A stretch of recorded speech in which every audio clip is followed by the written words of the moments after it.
I've been attached with the feeling of waking up with you by my side. Talaga namang trending na trending nga sa social media kahapon itong ating Donnie at Bel Mariano.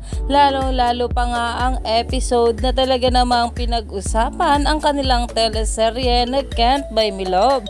Dahil simula nga ng number 8 ito sa Netflix at kahapon ay nag-number 3 nga agad ito na talaga namang nakipagpuyatan nga ang maraming bablis dito. Pero ito na nga guys ang pag-uusapan natin ngayon kung saan sa isang eksena ng ating couple na sila Donnie at Bel ay grabe nga ang sweetness nila dito kahit sobrang naiyak na dito ang ating Bel. Narito pa nga guys ang sabi dito, super proud of Dondel, Can't Buy Me Love may have it close but the blood, sweat, the tears they poured out into this project allowed us to witness them grow and flourish as actors. Nahirapan din siguro sila but they always gave their best. A few episodes left, kapit lang tayo for DV.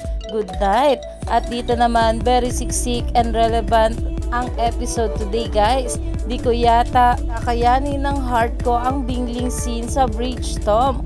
Go Bingling, I love you so much. Bingling moment of truth. Dahil nga sa meeting place na ito ng ating Bingling na sila Donnie at Bel ay talaga namang pinag-uusapan at talagang dinadayo na nga rin ng maraming bablis dahil alam naman natin na dito nga sila nagkainlaban.